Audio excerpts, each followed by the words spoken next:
조금 더 어리고 젊을 때는 이게 바른 말하는 사람이 참 좋았다고, 이렇게 부서에서나 이렇게 사무실에서 일을 하다가도 이렇게 젊은 친구들이 이렇게 자신이 뭐 이렇게 잘못하거나 이랬을 때에 그런 것들에 대해서 이렇게 건의를 하고 바로 잘못된 것들에 대해서 이렇게 이야기하고, 그래서 자기 자신의 어떤 이렇게 부족한 부분이나 잘못된 것을 교정해주고 그렇게 이제 능동적인 태도로 건의하고 그럴 때 참 좋아 보이고, 그런 친구들을 내가 이렇게 뭐 고가 점수를 줘야 되면 오히려 긍정적인 점수도 주고 그랬다고.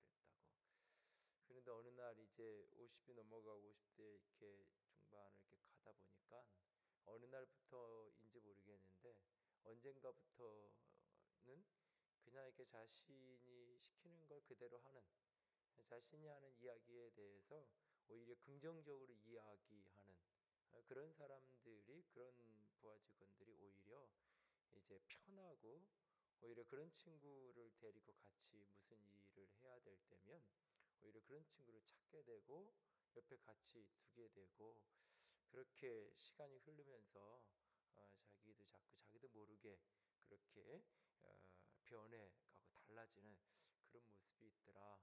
그러면서 이렇게 예를 들어서 우리는 뭐 이렇게 특별히 대통령이라든지 여러 가지 그 리더십을 가진 사람들에게 밑에 참모들이 바른 말을 할 수 있어야 되고, 또 이제 성공하는 리더가 되려면 진짜 바른 말을 직언을 할 수 있는 그런 사람을 곁에 둘 줄 알아야 되고, 그런 사람이 있어야 된다. 자기도 늘 그런 생각을 하고 살았고 그게 옳다라 그러는데, 참 나이를 그렇게 많이 먹은 것도 아니고 자기 자신이 뭐 그렇다고 큰 위치를 사회적으로 가지고 있는 게 아님에도 불구하고 작은 센터 하나, 때로는 작은 뭐 부서 하나, 팀 하나를 꾸려가는데도 어느 날부턴가 그게 편하고 그런 사람들을 가까이 두게 되더라. 조금 불편한 소리하고 싫은 소리 하게 되면 자꾸 자기들 피하게 되고 멀리하게 되고 그렇게 되더라. 하물며 나이가 70이 다 되고 뭐 이렇게 국가의 권력을 갖고 있는 분들에게 누군가 직언을 하고 또 그런 사람을 곁에 두고 산다는 것은, 그거는 특별히 비범한, 진짜 비범한 인물에게서 가능한 이야기지, 평범하고 보통 사람에게서는 참 쉬운 일이 아니더라. 자신도 예전에 늘 그래야 되고 다 그럴 수 있다고 생각했는데 어느 날 자신을 보니까 그게 잘 안 되더라 하는 이야기를 어떤 성경 공부 이렇게 나눔을 하다가 그런 이야기를 들으면서 곰곰이 저도 이렇게 여러 가지 부분들을 돌아보면서 생각해봤던 기억이 있습니다. 누군가 이야기를 들을 때 그것이 개인적으로 누가 내게 권면해주는 개인적이고 사적인 권면이든지, 때로는 그것이 심지어는 뭐 강단에서 선포되어지는 설교라 할지라도 이게 그것을 이렇게 특별히 내 안에 어떤 나의 어떤 잘못된 거나 연약한 거나 부정적인 것들에 대해서 이야기할 때 그걸 믿음으로 받고 거기에 대한 믿음의 반응을 한다는 것은 그리 쉬운 일만은 아닌 것을 깨닫게 됩니다. 오늘 이스라엘 백성들이, 수많은 사람들이 오순절날 그 현장에 모여 있었습니다. 이게 이제 이 시각대가 제3시 오전 9시였다라고 앞에서 이제 2장 앞부분에서 언급이 되는데, 사람들은 그 방언을 하면서 막 다른 언어로 말하는 그들을 바라보면서 이게 아침부터 새로 술 취했다고, 새 술에 취했다라고 사람들은 이야기하면서 조롱을 했죠. 그때 베드로는 이거 술 취한 게 아니다. 이거는 술 취해서 이런 일이 벌어지는 게 아니다. 지금 아침 9시인데 대낮부터 이 아침부터 어떻게 이 많은 사람들이 술 취해서 그럴 수 있겠냐? 이건 술 취한 게 아니다. 이것은 하나님이 약속하신 성령을 우리에게 주신 것이다. 너희들이 보고 듣는 이 모든 일, 오늘 다른 언어로 이 수많은 사람들이 말하게 된 이 모든 일들은 약속하신, 특별히 구약 성경의 곳곳에서 요엘서와 에스겔서 이런 데서 약속하신 하나님의 성령이 우리에게 부어진 것이다. 그런데 이 성령이 어떻게 우리 가운데 올 수 있었는가? 이 성령이 우리 가운데 오늘 이렇게 부어지기 위해서, 구약 시대에도 성령은 늘 다양하게 역사를 했어요. 어떤 특정한 사람에게 성령의 능력이 부어져서 예언을 하기도 하고 강한 힘을 나타나기도 하고 다양한 은사의 모습으로, 재능의 모습으로, 예술적인 탁월한 능력으로 특정한 능력으로 사람들에게 그 능력을 주고 그 능력이 어느 일정한 기간 동안 지속되는 힘으로 역사했어요. 그러나 지금 이때에는 이제 그렇게 특정한 어떤 은사나 능력으로 성령이 역사하는 것이 아니라 이제 하나님이신 그분이 인격으로 우리 가운데 오셔서 오늘 우리와 함께 하시는, 또 다른 보혜사라고 예수님이 말씀하셨던 새로운 시대를 열어가는 성령께서 우리에게 부어진, 예수님이 약속하시고 구약에 약속한 그 약속의 성취로가 오늘 이렇게 벌어진 이 일이 바로 그 약속의 성취다. 그런데 어떻게 성령이 여기에 우리 가운데 이렇게 오실 수 있었느냐? 너희들이 십자가에 못 박은, 너희들이 죽인, 너희들이 죽게 내어버린 그 예수를 그는 죄 없는 분이기에 죽음이 그를 붙들고 있을 수 없어서 하나님이 그를 풀어젖혀고 죽음의 권세가 무장 해제되어서 그가 죽음의 권세를 깨뜨리고 하나님께서 그를 일으켜 세우셨다. 사망이 그를 묶고 있을 수 없다. 사망에 그가 매여 있을 수 없었다. 왜? 그는 죄 없는 분이기 때문에. 그래서 그를 하나님이 살리셔서 하나님 보좌 우편에 하늘 영광으로 올리셨고, 그 예수께서 아버지에게 성령을 받아서 우리에게 보내주신 것이다. 오늘 성령이 우리 가운데 임하는 것은, 성령이 이렇게 임한 것은 예수님이 살아계시다는 증거. 오늘 그들이 방언을 하게 되고 새로운 언어를 말하게 되는 그 현상은 단지 어떤 신비를 경험하는, 신비적인 초를 경험하는 사건, 그런 사건으로 끝난다면 구약에도 얼마든지 그런 사건은 있어요. 하나님의 신현에 일어난 하나님의 임재를 경험하고 하나님의 존재가 드러나는 사건을 경험하는 이야기들은 구약에도 얼마든지 있어요. 심지어는 죽은 자가 살아나는 사건도 구약에 분명히 있어요.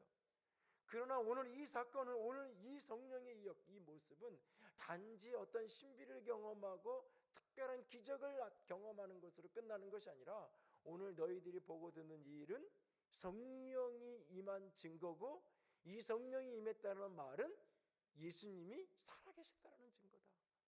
살아계시다는, 너희들이 죽인 그 예수가 지금도 살아계시다는 증거. 이 성령은 그냥 자기 스스로 올 수 있는 게 아니라는 거예요. 예수님도 자신이 가야만 오신다고 말씀하셨어요. 내가 가서 또 다른 보혜사를 보내겠다고 말씀하셨어요. 베드로도 이 성령은 예수님이 너희들이 죽인 그 예수가 살아서 하나님께 받아서 우리에게 보내신 것이다. 오늘날 성령의 역사, 이 오순절이 성령의 역사는 예수님이 살아계시는 증거. 그런데 살아계신데 그분이 어떤 분으로? 우리의 주가 되시고 우리의 그리스도 구원자가 되시는 분이시다. 그 긴 설교를 베드로가 그렇게 하는 거예요.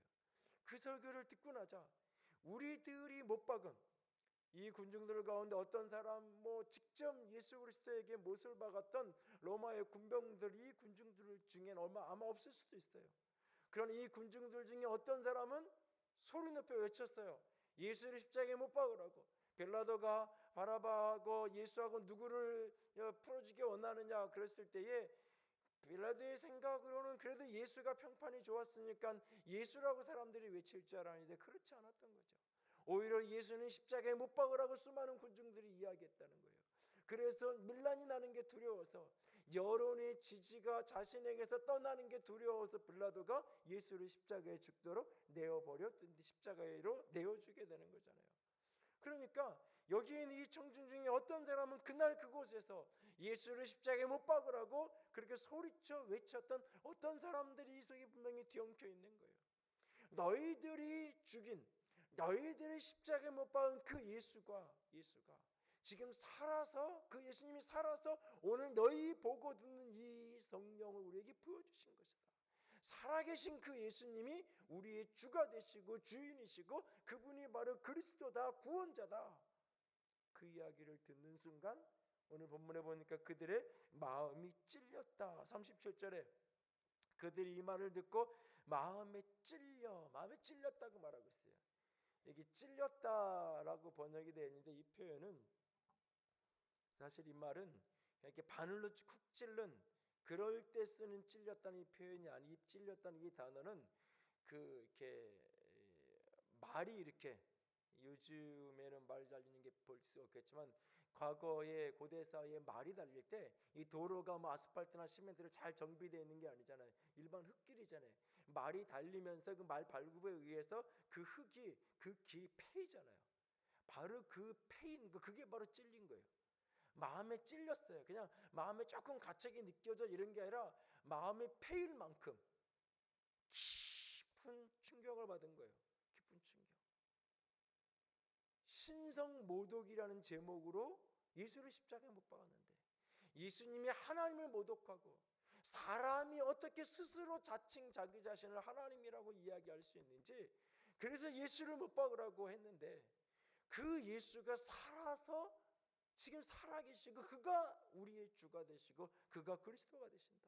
오늘 이들이 다른 언어로 말하게 되는 이 현상, 이것이 약속하신 성령이 우리에게 온 것인데, 이 성령을 보내신 분이 바로 내가 죽였던, 우리가 죽이라고 했던, 외쳤던 그 예수님이 우리에게 보내신 것이다. 그 말씀을 들으면서 이 심령에 깊이 패이는, 찔리는 그런 어떤 충격을 받고 도전을 받는 거예요. 그리고 그날 그들이 이렇게 말하죠. 그러면 우리가 어찌할꼬? 형제들아, 우리가 어찌할꼬? 태도가 사실 달라졌어요. 그전에는 저거 무식한 갈릴리 사람 아니냐, 저거 술 취해서 저런 사람들 아니냐라고 그렇게 손가락질하던 사람들이 형제요, 형제들아, 우리가 그러면 어찌해야 되는데, 우리가 어떻게 해야 되는데, 깊은 통회하고 회개하고 그 돌이킴 속에서, 그렇다면 내가 이 내면의 깊은 찔림을 어떻게 여기서 내가 돌이킬 수 있는지, 어떻게 이 찔림으로부터 해방될 수 있고 자유케 될 수 있는지 내가 어떻게 해야 되냐라고 그들이 묻고 있어요. 그런데 비슷한 장면이 사도행전 7장에 또 한 장면, 우리의 시선을 가서 머물게 하는 장면이 있어요. 사도행전 7장 54절을 가보세요. 사도행전 7장은 초대교회 예루살렘 교회 7집사 가운데 한 명이었던 스데반이 백성들에게 설교를 하는 거예요. 스데반이 했던 설교의 요지도 7장 앞부분에서부터 등장하는 53절까지 등장하는 스데반의 설교의 요지도 베드로가 했던 설교와 거의 같은 요지예요. 결국 예수님, 그분이 우리의 구원자고 그리스도요, 우리의 주가 되신다는 사실을 이야기하는 거예요. 그리고는 54절에 그 말씀, 54절 7장 54절 다 같이 읽어요. 그들이 이 말을 듣고 마음에 찔려 그를 향하여 이를 갈거늘. 여기도 마음에 찔렸어요. 여기도 내면에 깊이 패였어요. 스데반의 설교를 듣고도, 베드로의 설교를 들으면서도 찔렸어요. 스데반의 설교를 들으면서도 찔렸어요. 나를 찌르는, 내 이 깊은 내면에 찔림이 찾아왔다고, 패임이 찾아왔다고요. 하나님이 나한테 하는 말씀으로 어떤 말씀이 들려졌다고요. 그것이 이 내면의 깊은 충격으로, 찔림으로 다가온 거예요. 그런데 사도행전 2장에 했던 그 청중들은 그러면 우리가 어찌해야 되는가?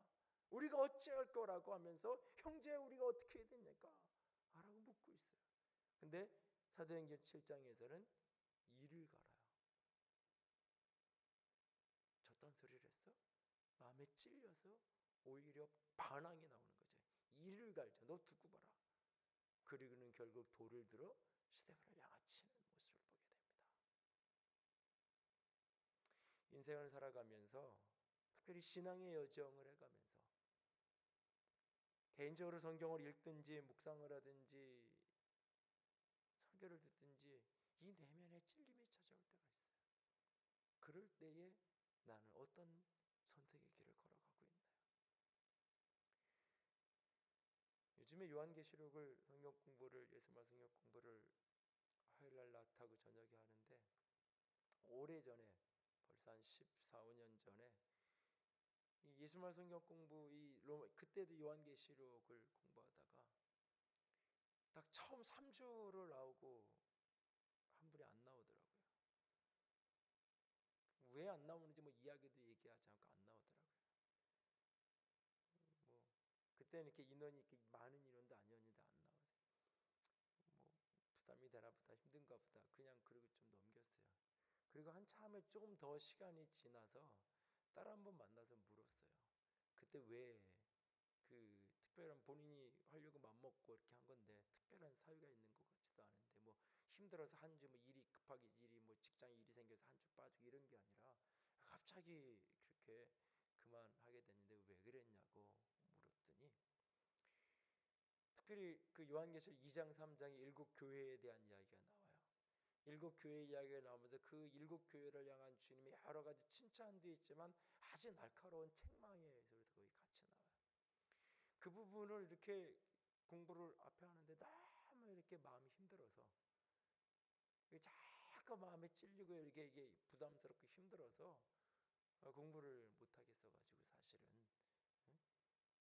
몇 주 하다가 그 다음부터는 그냥 이야기를 말씀을 정확히 왜 그런지 설명을 안 하고 그냥 못 갔다고 안 갔다고 한참의 시간이 지나서 이렇게 물어보니까 그 이야기를 하시더라고요.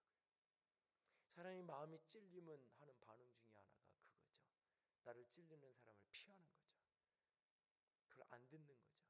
그 사람을 피하든지 귀를 닫아버리는 거예요. 육신으로는 듣는데 이게 들리지 않는 거예요.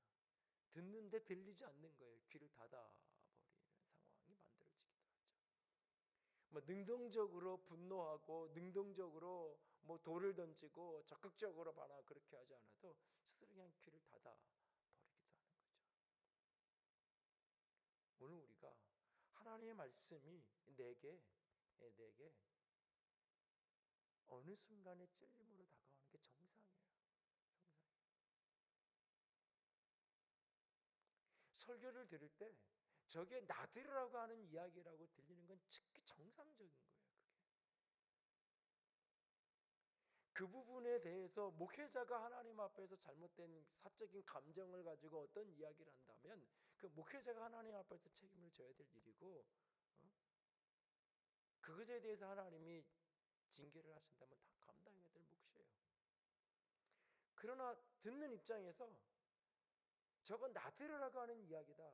내 마음에 그것이 찔림이 된다면 나들으라고 하는 말로 받으면 맞는 거예요. 그거는.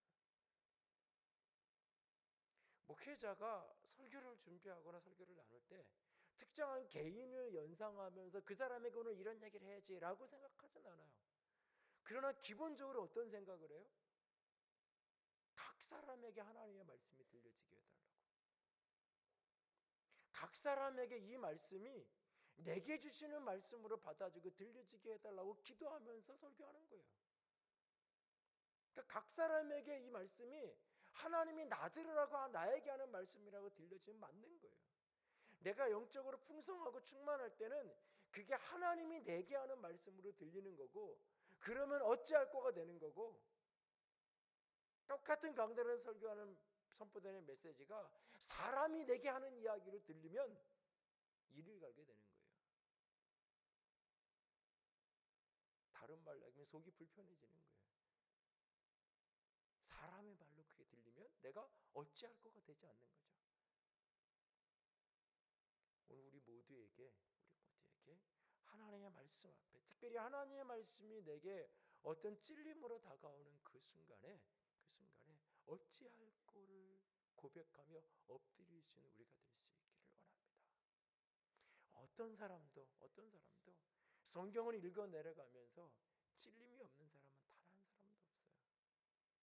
이 말씀을 읽고 묵상하고 그러면서 찔림이 없는 사람이 있다면 그 사람은 정상적인 신앙인이 아니에요.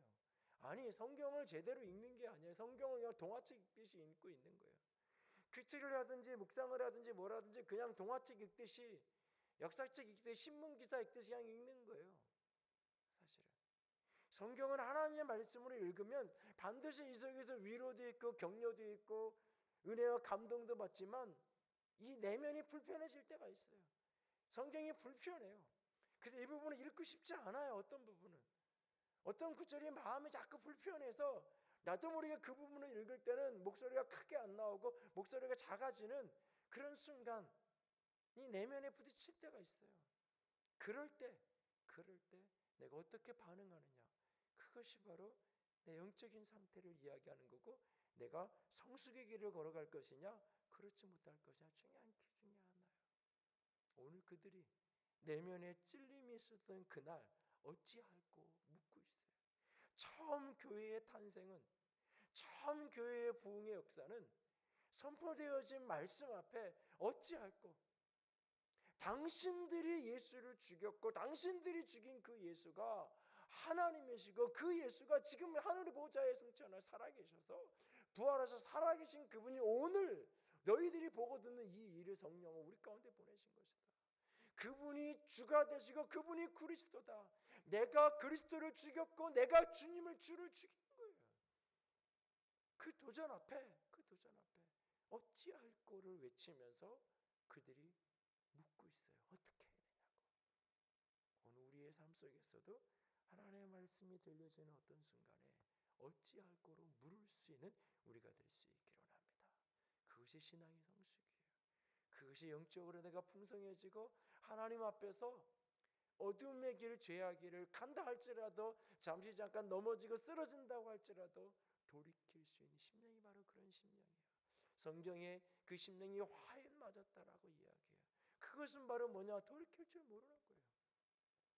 찔림이 있어서 찔려지지가 않는 거예요. 하나님의 말씀이 어떠한 말씀을 들려도 찔려지지가 않는 거예요. 분명히 하나님은 나에게 하시는데 그것은 다 다른 사람의 이야기를 하고 여겨지는 거예요. 그게 바로 화인 맞은 심령. 이 심령이 점점점 굳어지는 거예요. 돌짝밭과 같은 마음이 되어지는 거예요. 오늘 우리의 심령이 그와 같이 굳어지지 않고 부드러운 심령으로 늘 주 앞에 설 수 있기를 원합니다. 그렇게 그날 어찌할 거를 묻습니다.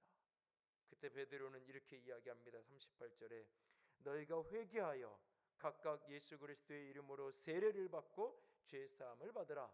그래야면 성령의 선물을 받으리니라고 말씀하고 있어요. 여기 보니까 너희가 회개하여 각각 예수 그리스도의 이름으로 세례를 받고 죄 사함을 받으라. 그래야면 성령의 선물을 받으리라. 회개하라고. 어떻게 해야 됩니까? 라고 물었을 때 회개하라고. 회개란 방향을 바꾸는 거예요. 회개란 가던 길에서 돌이키는 거예요. 내가 잘못했구나 라고 하면서 깨닫는 것으로 끝나는 게 아니에요. 내가 그러면 안 되지라고 생각하는 것으로 끝나는 게 아니에요. 거기서부터 가던 길을 바꾸는 거예요. 내가 가는 길이 잘못된 길이 알았으면 그날 거기에 바로 서서 차를 반대로 뉴턴시키듯이 바로 돌리는 거예요. 아, 이게 틀렸구나, 잘못됐구나라고 인정되고 깨달아졌으면 그 다음에 거기서 일어나서 길을 바꾸는 거예요. 그것이 바로 회개예요. 너희들이 예수를 대적하고 예수를 그렇게 십자가에 못 박고 그게 잘못된 것을 알았으면 거기서 돌이키라는 거예요. 내가 예수를 십자가에 못 박으라고 했는데, 내가 예수를 죽이는데 앞장섰는데 어떻게 내가 다시 예수님을 믿을 수 있나? 아니, 상관없어요. 내가 이전에 가던 길이 잘못된 길이고 틀린 길인가라는 것을 깨닫고 알았으면 거기서 유턴하라는 거, 돌이키라는 거예요. 거기서 길을 바꾸라는 얘기예요. 길을 바꾸고 그 다음에 주 예수 그리스도의 이름으로 세례를 받으라. 길을 바꾸고 방향을 바꿔서 예수님께로 방향을 틀고 그 다음에 주 예수 그리스도의 이름으로 세례를 받으라라고 이야기하고 있어요. 무엇을 위해서? 제사함을 위해서. 주 예수 그리스도의 이름으로 세례를 받고 죄사함을 받으라. 죄사함을 받기 위하여 세례를 받아야 된다. 그러면 성령의 선물을 받으리니. 여러분이 갖고 있는 많은 성경에 여기에 각주가 달려서 성령을 선물로 받으리니, 성령의 선물로도 번역이 가능하고 성령을 선물로 받게 될 것이다 라는 번역도 가능한, 두 가지 번역이 다 가능한 문장 구조를 갖고 있는 본문인데요. 세례를 받으라고 이야기하고 있어요. 세례라는 것은 뭐냐? 세례라는 것은 세례 문답지에서는 세례가 무엇인가라고 물으면 죄 씻음의 표어라고 이야기하고 있어요. 가장 단순하게 내 죄가 씻겨진 표. 세례를 받고 죄사함을 받으라. 죄사함을 받기 위해 세례를 받으라 그랬으니까 세례라는 것이 죄가 용서되고 씻겨지고 내 죄가 사함 받았다는 외적인 사인, 외적인 표가 바로 세례다라고 일반적으로 그렇게 정리를 해요. 그것이 이제 사도행전의 이런 본문들을 근거로 해서 그렇게 정리를 해요. 그러나 세례에 대해서 가장 정확하게 설명하고 있는 것은 로마서 6장이에요.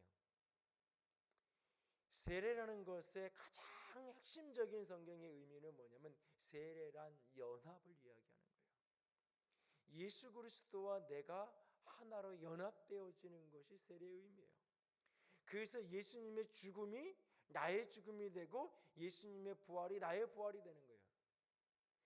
왜 세례하고 죄 씻는 거랑 관계가 있는 거냐? 그냥 내가 목욕하듯이, 예? 뭐 교도소 들어갔다가 나오면은 이렇게 손 씻고 난 손 씻었으니 이제 그런 짓 안 할 거야. 그러면서 두부 먹고 뭐 그러는 것처럼 내가 이렇게 죄 짓는 삶 살다가 세례를 받고 목욕제게 하고 이제 나는 옛날처럼 그렇게 살지 않을 거야 라는 그런 어떤 결단을 하는 게 아니에요. 왜 세례가 죄사함의 문제랑 연관성을 갖느냐? 세례를 통해 왜 우리가 내가 죄상을 받을 수 있느냐? 세례의 사건이 우리에게 가져다주는 메시지가 뭐냐면 예수님과 내가 연합돼서 하나가 되는 거예요. 그래서 예수 그리스도가 죽을 때에 나의 옛사람이 같이 죽는 거예요. 예수가 죽을 때에 예수님의 죽음이 그분의 죽음으로 끝나는 게 아니라 예수님의 죽음이 나를 위하여서 그분이 내 대신 죽는 걸로 끝나는 게 아니라 나를 위해 나를 대신해서 그분이 죽는 죽음의 의미로 끝나는 게 아니라 세례의 의미 속에는 나와 함께 그가 죽었다는 거예요. 내가 그분과 함께 거기서 죽었다는 거예요. 내가 받아야 될 죄의 형벌을 죄의 값을 예수님과 내가 함께 거기서 죽었다는 걸 시인하는 거예요. 내가 세례를 받음으로 예수님의 죽음이 예수님만의 죽음으로 끝나는 것이 아니라 그것이 나의 죽음이었다고 나의 옛사람이 죽었다라고 내가 믿는 거예요. 믿음으로 받아들이는 거예요. 예수 안에서 내가 하나로 연합되어서 예수님이 죽을 때 내가 같이 죽고 예수님 안에서 내가 같이 부활하는 거예요. 그래서 에베소서 2장은 예수 안에서 내가 죽고 예수 안에서 예수와 함께 살아서 예수와 함께 지금 하나님 보좌 우편에 앉았다라고 얘기해. 과거형으로까지 에베소서 2장을 보면 예수님이 부활하시고 예수님이 하나님 보좌에 앉아 계시다라고 예수님의 이야기를 하는 게 아니라 예수님과 함께 허물과 죄로 죽었던 내가 예수와 함께 죽었고 예수와 함께 일으키심을 받았고 예수와 함께 하나님 하늘로 올리우심을 받았다라고 말하고 있어요. 세례란 예수님과 함께 이렇게 연합되었다라는 것을 시인하고 인정한 연합의 표징이에요. 내가 세례를 받음으로 예수님과 함께 내가 십자가에서 죽었고 그래서 죄인인 나는 더 이상 세상에 존재하지 않는 거예요. 죄인이라는 나는 이 세상에 존재하지 않는 거예요. 그리고 나는 의인인 내가 하나님의 아들인 내가 태어나는 거예요. 내가 죽고 내가 사는 예수 안에서 내가 죽고 내가 사는 예수 그리스도 안에 내가 하나로 연합되었다라는 그런 표예요. 그게 바로 세례예요. 그래서 그 세례의 결과로 죄 용서가 이루어지는 거예요. 내가 내 모든 죄값을 치렀으니까. 예수 안에서 죄인인 내가 죽었어요. 죄의 값은 사망이요. 그 죄의 결과로 내가 죽었어요. 예수 안에서. 그리고 예수 안에서 의인인 내가 산 거예요. 그래서 내가 의인인 내가 예수 안에서 거듭난 내가 죄를 짓고 살아가는 것은 인생이다 그런 거지 당연한 거지 어쩔 수 없는 거지 그게 아닌 거예요. 그게 바로 비정상적 상태인 거예요. 신부는 의인인데 내가 지금 죄를 짓고 있는 상태로 살아가는 이 모순 속에 있는 거예요. 모순.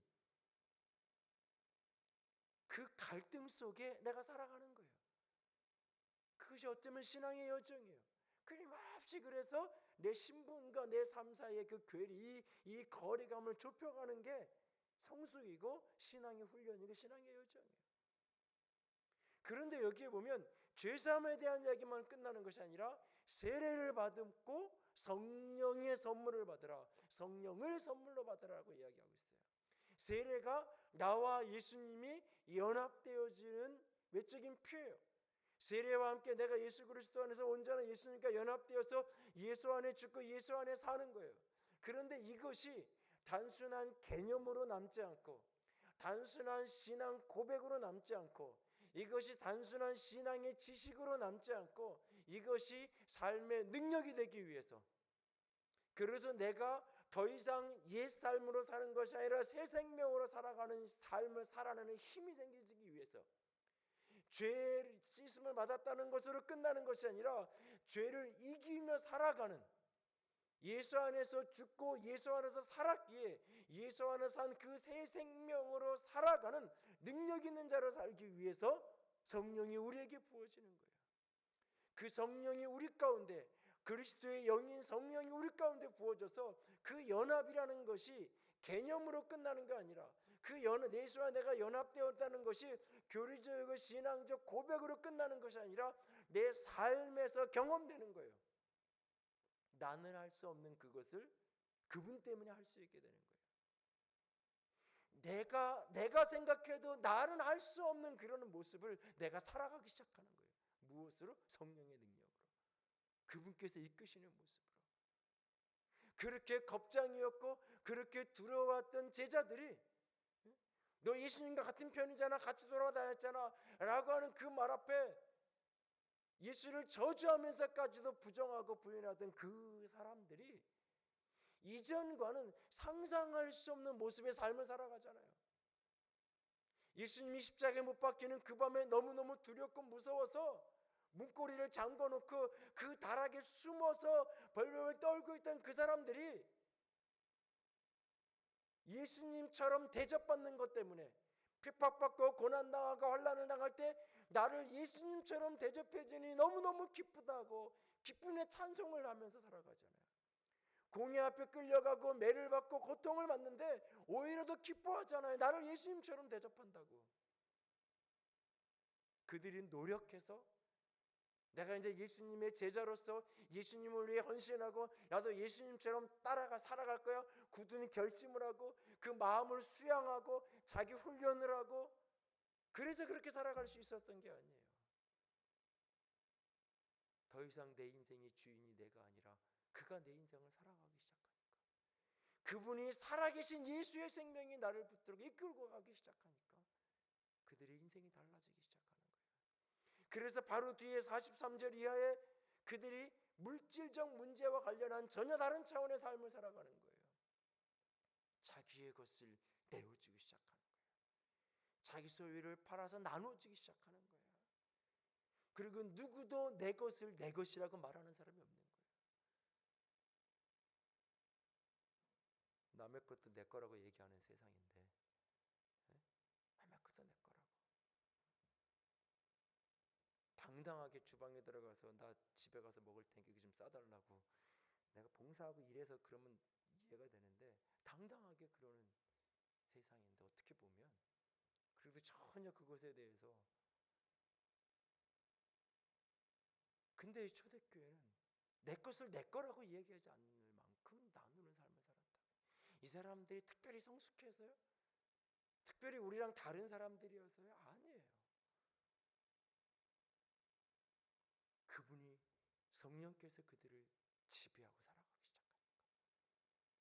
그러니까 성령의 충만함이라는 것이, 성령의 역사하심이라는 것이 신비적 사건 속에 갇혀 있는 게 아니에요. 예배당 안에서의 예배라는 공간 속에 갇혀 있는 게 아니에요. 내가 죽고 내가 사는 그 생명으로 살아가기 시작하는 거예요. 그래서 어찌할까 하는 그들에게, 어떻게 이런 나를 돌이킬 수 있냐고, 어떻게 그런 과거의 삶에서 내가 돌이켜 살아갈 수 있냐고, 무엇인가 마음에 찔림이 있을 때, 말씀을 듣거나 어떤 경우 찔림이 있을 때, 사실은 그 찔림이 있는 이유 중에 하나는 뭐냐면 나도 내가 그런 줄 아는데 그게 안 되는 거거든요. 사실은 찔림이 마음에 불편을 가져오는 순간은 나도 알아요. 그런 문제가 있고 그런 약점이 있고 그게 안 고쳐지니 나도 잘 알아. 근데 나도 안 돼. 근데 그걸 꼭 찍어서 얘기하거든. 그게 마음이 불편하고 힘든 거예요. 사실은 내가 전혀 모르는 잘못, 내가 그런 줄 모르고 있는 어떤 행동에 대해서 집사님이 이렇게 행동하는 게 좀 문제가 있어, 그럼 다른 사람들이 힘들어해, 이 얘기해 주면 그래요? 나는 그게 다른 사람을 힘들게 하고 어렵게 하는 전혀 몰랐는데 오히려 사실 내가 그런 줄 모르고 그래 그럼 내가 한번 내가 고쳐볼게, 내가 바꿔볼게, 그렇게 힘들지 않아요 사실은.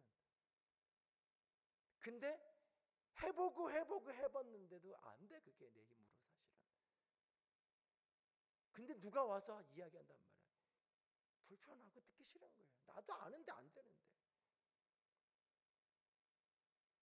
그 내면에 찔림이 있을 때 어찌할꼬 묻는 그들을 향하여서 회개하고 그 가던 길이 내가 살았던 삶이 잘못됐다는 것을 알고 깨닫고 돌이키고 주 예수 그리스도의 이름으로 세례를 받으라고 말하는데, 이것은 구원론적인 의미에서는 예수를 믿지 않던 사람들이 복음을 듣고 예수를 믿고 돌이키는 그 신앙의 첫 발을 내딛는, 얘가 믿음 생활하겠습니다, 신앙생활하며 살아가겠습니다, 이제는 예수를 믿고 살아가겠습니다라는 그 첫 걸음을 뗄 때에 예수님 믿고 몇 주 안 되고 몇 개월 안 돼서 예수님 믿음의 시인을 고백하면서 세례받는 그 한 사건을 의미하는 것처럼 보이지만 그것으로 끝나는 게 아니라고요. 세례란 연합이에요. 그리고 그 세례의 결과로 성령의 선물을, 성령을 선물로 받는 거예요. 그 성령의 능력으로 변화된 삶을 살아가게 되는 거예요.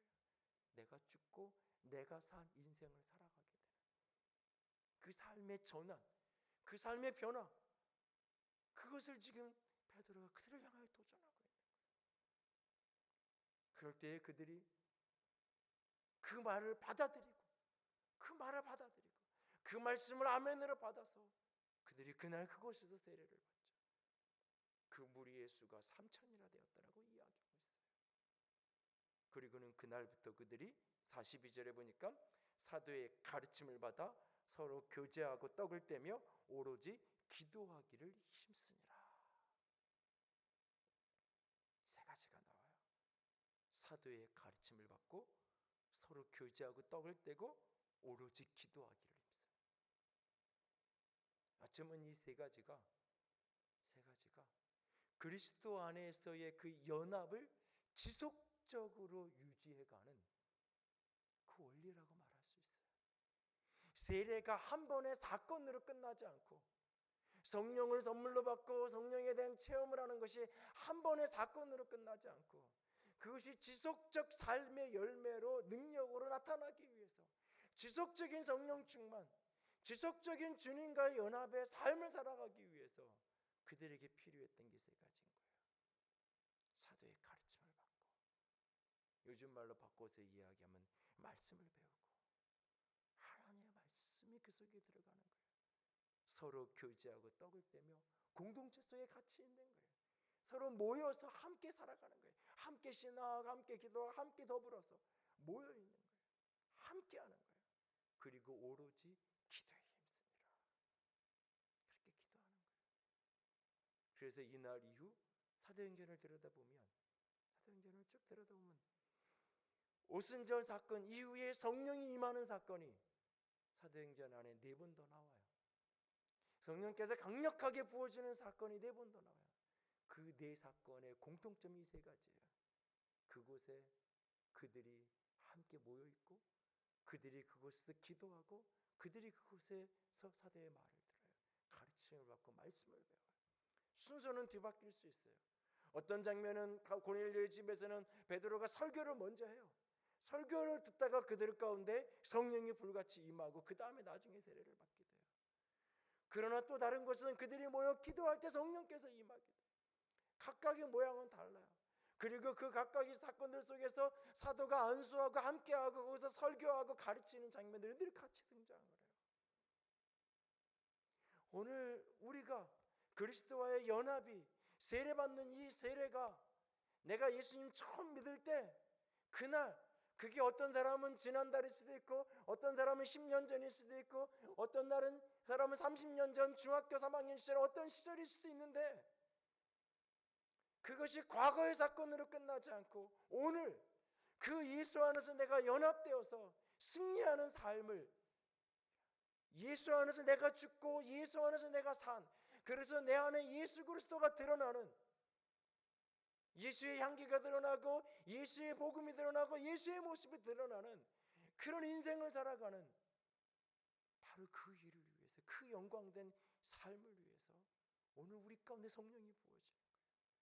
그 성령의 충만한 성령의 끊임없이 우리 가운데 부으셔서 그리스도의 삶을 살아가도록 하는 그 일을 위해서 우리가 말씀을 듣기 위해서 말씀을 공부하고 읽고 묵상하고 말씀을 가까이 하는 거고, 바로 그걸 위해서 성도들이 함께 공동체로 모여서 서로 교제하고 떡을 떼고 격려하면서 서로 그렇게 함께 걸어가는 거고, 그리고 우리가 엎드려서 오로지 기도에 힘써야 되는 이유가 거기에 있는 거예요.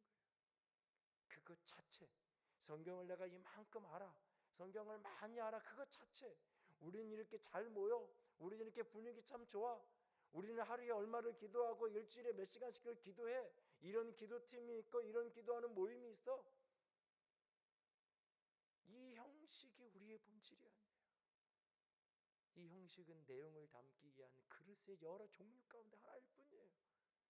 중요한 것은 그 내용을 통해서 하나님의 말씀을 끊임없이 배우고 그걸 붙들고 그렇게 삶을 살아가기 위해서 끊임없이 몸부림치면서 기도하고 그것을 붙들고 서로 격려하고, 내가 하나님의 말씀을 깨닫고 그 말씀대로 살아가고 싶은데 그것이 되지 않을 때 나를 위해서 기도해달라고, 나를 위해서 도와달라고 같이 격려하고, 때로는 말씀대로 걸어가고 싶은데 실패하고 쓰러졌을 때 격려하고, 너 왜 그렇게밖에 못했냐고 손가락질하고 정죄하는 것이 아니라 다시 또 버팀목이 되어주고 일으켜 세워주고, 홀로 가기 힘드니까 같이 걸어서 가자고 격려하면서, 그러면서 같이 몸부림치면서 기도하면서 걸어가는 것, 그것이 그리스도의 공동체인 거예요. 그걸 위해서 말씀을 가까이 하고 교제하고 기도하고 우리가 함께 걸어가는 거예요. 신앙의 여정을 그래서 교회 공동체에 같이 걸어가는 거잖아요. 오늘 어찌할 거라고 묻는 그들에게 사도를 통해 주께서 우리에게 주셨던 말씀, 회개하고 주 예수 그리스도의 이름으로 세례를 받아 죄 용서를 받고 죄 사함을 받고 성령의 선물을 받으라는 이 메시지가 그냥 내가 예수 안 믿을 때 처음 들었던, 나는 이미 예수 믿었고, 나는 이미 세례 받았고, 나는 이미 성경 받았어, 그래, 그런 과거를 설명해주고 해석해주는 말씀이 아니라 오늘 내가 무엇에 집중해야 될지를 알려주는 말씀으로 우리 모두에게 들려지기 원합니다. 하나님의 어떤 말씀이 내게 찔림으로 다가올 때 마음을 닫고 고개를 돌리는 것이 아니라 하나님 어찌해야 합니까? 어찌할 거를 주님께 물으면서 가던 길에서 돌이켜 그리스도와 연합의 자리에, 성령의 능력을 구하는 자리에, 성령 충만함의 자리에 끊임없이 말씀의 가르침, 말씀의 배움의 자리에 머물고 성도와 함께 교제하고 오로지 기도하면서 우리의 삶이 그리스도와 연합된, 내 죽은 썩은 냄새나는 과거의 삶이 드러나는 것이 아니라 새 생명의 능력, 예수 그리스도의 향기가 예수의 모습이 내 안에